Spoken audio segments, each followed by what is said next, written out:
ছোট্ট একটা ইন্ট্রো দিয়ে আজ বহুত বড় একটা ধামাকা ভিডিও নিয়ে আমরা চলে এসেছি। তো আর কথা না বলে চলো যাওয়া যাক। Hello guys, welcome to my channel daily milk Raidighi. তো রায়দিঘি থেকে আমি শুভ বলছি। তো ফাইনালি ফের আবার একটা নতুন ভিডিও নিয়ে আমরা চলে এসেছি। তো আজকের ভিডিওটা হতে চলেছে টাইটেল আর থাম্বনেল থেকে তোমরা কম বেশি বুঝে গিয়েছো। তো অ্যান্টি কিক, তো অ্যান্টি কিকের কাজ কি, কী কারণে ব্যবহার করা হয়, তো ভিডিওটা তোমরা প্রথম থেকে শেষ পর্যন্ত সবাই দেখো, তো তাহলে বুঝতে পারবে। তো ভিডিওটা আর বেশি কিছু কথা না বলে ভিডিওটা আমরা শুরু করলাম। তো তোমরা ভিডিওটা দেখতে থাকো। তো গাইস, আজকের ভিডিওটা আমরা অ্যান্টি কিক কী কাজে লাগে বা পাগল গরুকে ঠান্ডা করে কিভাবে দুধ দেওয়া হয় আজকে তোমরা এই ভিডিওর মাধ্যমে আমরা দেখাতে চলেছি। তো আর কিছু না বলে তো সম্পূর্ণ ভিডিওটা দেখলে তোমরা কম বেশি বুঝতে পারবে। তো দেখো যে এই গরুটা মানে চুপচাপ মানে দাঁড়িয়ে আছে, কোনো পায়ে দড়ি বাঁধতে হয়নি বা অ্যান্টি কিক লাগাতে হয়নি, কারণ এইসব গরুগুলো অতটা ছটফট করে না। কিন্তু সব গরুর ক্ষেত্রে হয় না, কিছু কিছু গরু আছে মোটামুটি তাদের পায়ে দড়ি বাঁধতে হয়, ছটফট করে। এইগুলো যখন করে তো তখন তোমরা কি করবে? তো তাই জন্যে তোমাদের যাতে মানে সহজ হয়, তো তাই জন্যে আজকে আমাদের ভিডিও। তো দেখো যেমন এর পায়ে যেমন দড়ি দিয়ে বাঁধা আছে, মানে দুধ দেওয়া হচ্ছে, মানে পা এরা লাথি মেরে কী করে অনেক সময় ফেলে দেয় বালতি। তো যারা বালতি মোটামুটি আমরা এই মেশিনে দুধ দেওয়া হচ্ছে, অনেকে বালতিও টানে, তো আমাদেরও টানতে হয়। মানে সব দুধ যে মেশিনে একেবারে নেবে এরকম না, তো আমাদেরও মানে বাদবাকি সময় তোমার কিছুটা দুধ থেকে যায়, তো সেটা হাত দিয়ে আমাদের টেনে নিতে হয়। তো এটা সব গরুর ক্ষেত্রে হয় না। তো যেমন দেখো এই দাদাভাই মোটামুটি অ্যান্টিকিক নিয়ে এই গরুটা দেখো কতটা ছটফট করছিল, এই অ্যান্টিকিকটা লাগিয়ে দিয়েছে। মানে এইসব পাগল গরু কীভাবে ঠান্ডা হবে, তো সেই সব এই যন্ত্র। তো দেখো ও এবার দাঁড়িয়ে পড়েছে, মানে ঠান্ডা হয়ে গেছে। কিন্তু নর্মালি যখন ওই দড়ি যদি না বাঁধে মুখে আর এই অ্যান্টিকিক না লাগায়, ও পা মোটামুটি লাথি মেরে মোটামুটি তোমার দুধের যে বালতি থাকবে ফেলে দেবে। তো তো এই অ্যান্টি কিকটা তোমাদের অনেক হেল্প হবে। তো যদি তোমাদের এই অ্যান্টি কিকের প্রয়োজন হয়, তো আমাদের এই ভিডিওর নিচে ডিসক্রিপশানে আমাদের নাম্বার থাকবে, তো তোমরা সেখান থেকে মোটামুটি কন্ট্যাক্ট করতে পারবে আমাদের সাথে।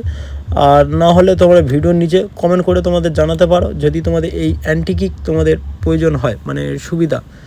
আর যদি আমাদের এই ছোট্ট ছোট্ট টিপস তোমাদের যদি কাজে লেগে থাকে, তো প্লিজ এই ছোট্ট ভাইটাকে একটু সাপোর্ট করবে, চ্যানেলটা সাবস্ক্রাইব করে পাশে থাকা বেল আইকনটা অন করবে করে, আর ভিডিওটা সবার কাছে একটু শেয়ার করে দেবে যাতে তাদেরও একটু হেল্প হয়।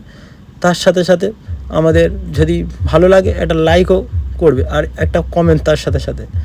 আর তোমরা কে কোথায় থেকে ভিডিওটা দেখছো প্লিজ কমেন্ট করে জানাবে। তো দেখো আমাদের যে দুধ দেওয়া মেশিন দিয়ে কত সহজে মোটামুটি দুধ দেওয়া হয়ে যাচ্ছে, মানে অতটা মানে প্রবলেমের আমাদের হতে হয় না।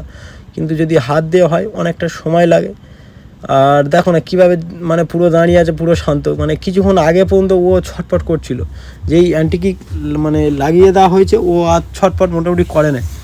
তো যাদের এই অ্যান্টিকিক মোটামুটি লাগবে তারা প্লিজ একটু কমেন্ট করে জানাবে। আর তার সাথে সাথে যে আমাদের ভিডিও মানে কী বিষয় নিয়ে আসবো তোমরা প্লিজ একটু কমেন্ট করে জানালে খুব ভালো হয়। আর এই ছোট্ট ভাইটাকে একটু সাপোর্ট করো। অনেক সময় অনেক কিছু ভুলবশত বলে ফেলি, তো প্রথম মানে ফার্স্ট টাইম তো অনেক ভুল হয়। তো ছোট্ট ভাই হিসাবে এই ভাইটাকে ক্ষমা করে দেবে যদি কোনো কিছু বলে থাকি তোমাদের খারাপ লেগে থাকে। আর কম বেশি মোটামুটি অনেক দাদা ভাইরা সাপোর্ট করেছে, তো তোমাদের সাপোর্টটাই অনেক প্রয়োজন। আরও এরকম ভালো ভালো মোটিভেশান আর ছোটো ছোটো টিপস ভিডিও আমরা নিয়ে আসতে থাকবো, দেখাতে থাকবো, মানে কীভাবে মানে যাদের এইসব মানে গরু ছাগল আছে বা কিছু কিছু পাখি যেসব আছে পশু পাখি বলতে গেলে চলে, তো তাদের সম্পর্কে মোটামুটি আমাদের যেইটুকুনি অভিজ্ঞতা আছে তোমাদের সামনে তুলে ধরবো যাতে তোমাদেরও ভালো হয় আর অন্যজনের যাতে ভালো হওয়ার সুযোগ আমরা যদি দিয়ে থাকি, তো তোমরাও প্লিজ তাদের কাছে শেয়ার করবে। আর তোমাদের কাছে যদি বা কোনো এরকম টিপস পদ্ধতি থাকে তো তোমরা প্লিজ কমেন্ট করে জানাতে পারো। আর কাদের কটা এরম গরু ছাগল হাঁস মুরগি যা আছে প্লিজ কমেন্ট করে জানাবে। আর কে কোথা থেকে ভিডিওটা দেখছো প্লিজ একটু কমেন্ট করে জানালে খুব ভালো হয়। আর এই দেখো প্রথমে মোটামুটি মেশিন দিয়ে কিন্তু দুধ দেওয়া হয়ে গেছে, বাদবাকি আবার ফের হাত দিয়ে টানতে হয়। এই না যে অ্যান্টিকিক লাগালে বা ওই মেশিন লাগালে যে কন্টিনিউ যে দুধ দেবে এরকম না, বাদবাকি তোমার হাত দিয়ে টেনে নিয়ে নিতে হবে। তো অ্যান্টিকিকটা কাজ হলো কি, তোমার এই যে পাগল গরুটা মানে পুরো ঠান্ডা করে যখন দাঁড়িয়ে আছে তো ওটা দিয়ে দিলে মানে লাগালে কি হয় যে ওর পাট আর মানে তোমার জাম করে মানে আর মারতে পারবে না অতটা। এই না যে পারবে না, পারবে, কিন্তু যতটা তুলতে হয় ততটা তুলতে পারে না। তো দেখেছো আমাদের দুধ দেওয়া হয়ে গিয়েছে। তো ওই দাদাভাই অ্যান্টিকিকটা খুলে দিয়েছে, এবার ওই মুখের দড়িটাও খুলে দিল, ও এবার খাবে, খেতে ব্যস্ত আছে।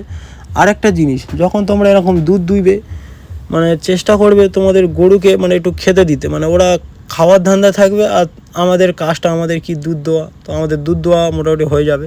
তো দেখো এই গরুটা মোটামুটি শান্ত কতটা, মানে যারা ভিডিওটা শেষ পর্যন্ত দেখেছো তারা কম বেশি বুঝতে পেরেছো, আর যারা বুঝতে পারোনি তারা প্লিজ একটু কমেন্ট করে জানাবে যে কোন বিষয়টা তোমাদের বুঝতে অসুবিধা হয়েছে। আর তার সাথে সাথে আর বেশি কথা না বলে আমরা চলে যাচ্ছি পরে ফের আবার একটা নতুন ভিডিও তোমাদের সামনে নিয়ে আসার জন্য। তো ততক্ষণ তোমরা সবাই ভালো থাকো, সুস্থ থাকো, আর তোমাদের যত পশু পাখি আছে তাদেরকেও ভালো রাখো বা ভালো রাখার চেষ্টা করো। তো দেখা হচ্ছে ফের পরে কোনো একটা ভিডিওতে।